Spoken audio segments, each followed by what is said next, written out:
And the Lord called unto Moses, and spake unto him out of the tabernacle of the congregation, saying, Speak unto the children of Israel, and say unto them, If any man of you bring an offering unto the Lord, ye shall bring your offering of the cattle, even of the herd, and of the flock.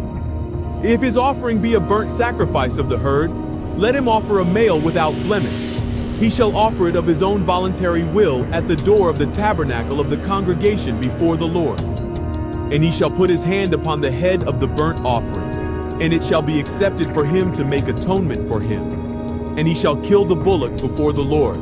And the priests, Aaron's sons, shall bring the blood, and sprinkle the blood round about upon the altar that is by the door of the tabernacle of the congregation.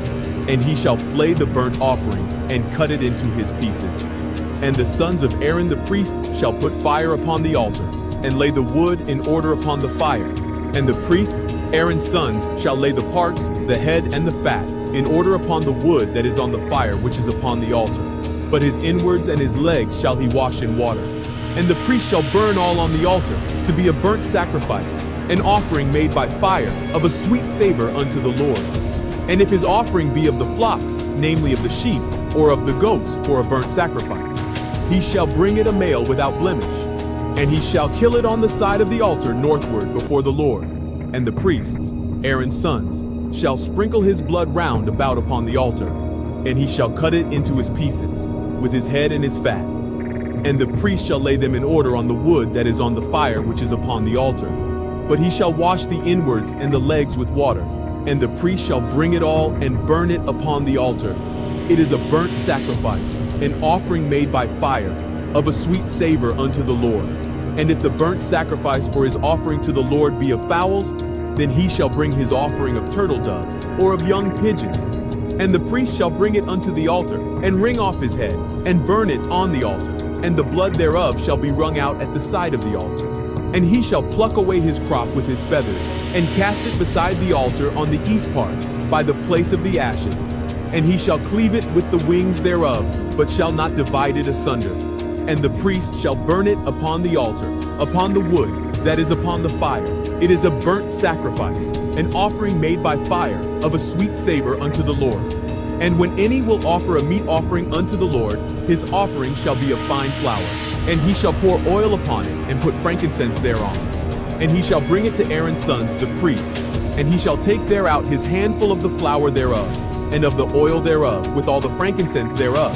And the priest shall burn the memorial of it upon the altar, to be an offering made by fire, of a sweet savor unto the Lord. And the remnant of the meat offering shall be Aaron's and his sons. It is a thing most holy of the offerings of the Lord made by fire. And if thou bring an oblation of a meat offering baken in the oven, it shall be unleavened cakes of fine flour mingled with oil, or unleavened wafers anointed with oil. And if thy oblation be a meat offering baken in a pan, it shall be of fine flour unleavened mingled with oil.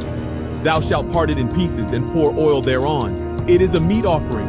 And if thy oblation be a meat offering baken in the frying pan, it shall be made of fine flour with oil.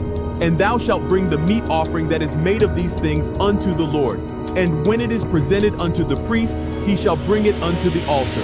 And the priest shall take from the meat offering a memorial thereof, and shall burn it upon the altar. It is an offering made by fire, of a sweet savor unto the Lord. And that which is left of the meat offering shall be Aaron's and his sons. It is a thing most holy of the offerings of the Lord made by fire. No meat offering which ye shall bring unto the Lord shall be made with leaven, for ye shall burn no leaven nor any honey in any offering of the Lord made by fire.